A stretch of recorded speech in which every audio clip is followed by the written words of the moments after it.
सोमवार को देश में कोरोना जैसे एचएमपीवी वायरस के 6 मामले सामने आए, जिसके बाद लोगों के जहन में कई तरह के सवाल हैं। क्या एचएमपीवी कोरोना जितना जानलेवा है? इसका इलाज कैसे होगा?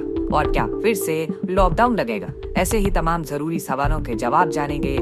एचएमपीवी यानी ह्यूमन मेटान्यूमो वायरस एक आरएनए वायरस है जो आमतौर पर सर्दी जैसे लक्षण पैदा करता है, जिसमें मरीजों को खांसी, बुखार, सांस लेने में तकलीफ और नाक बहने जैसी समस्याएं होती हैं।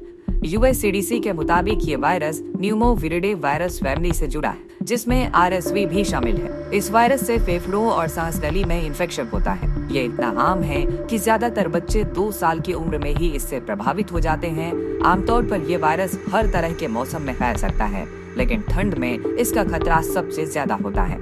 एचएमपीवी का ट्रांसमिशन रेट यानी फैलने की दर कोरोना वायरस की तुलना में कम है, लेकिन इसके फैलने का तरीका लगभग एक जैसा है। ये संक्रमित व्यक्ति की ड्रॉपलेट्स और उसके डायरेक्ट कांटेक्ट से फैलता है। इसके अलावा एचएमपीवी चीजों की सतह और हवा में मौजूद रह सकता है।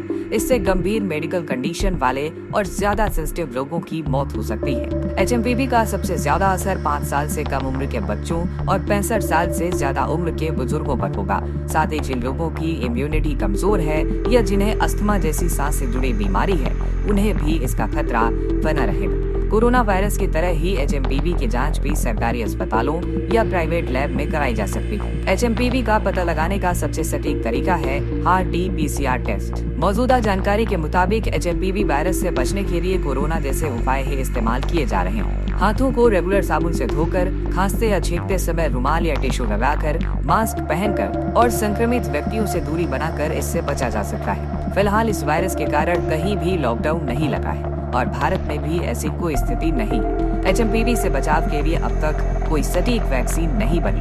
खास बात यह है कि एंटीबायोटिक्स दवाएं एचएमपीवी पर काम नहीं करती हैं, क्योंकि एंटीबायोटिक्स केवल बैक्टीरिया का इलाज करते हैं, जबकि एचएमपीवी एक वायरस है। अब तक भारत में इस वायरस के कुल 6 मामले सामने आ चुके हैं, जिसमें सभी बच्चे हैं। एचएमपीवी के सामान्य मामलों में कोरोना की तरह घर पर ही लोग ठीक हो सकते हैं, लेकिन अगर पहले से कोई व्यक्ति किसी गंभीर बीमारी से पीड़ित है तो पेशेंट को ऑक्सीजन की जरूरत पड़ सकती है। केंद्रीय स्वास्थ्य मंत्री जेपी नड्डा ने कहा है कि ये वायरस कोई नया नहीं है। 2001 में पहली बार इस वायरस की पहचान हुई। WHO हालात पर नजर बनाए हुए है और जल्द ही रिपोर्ट शेयर करेगा।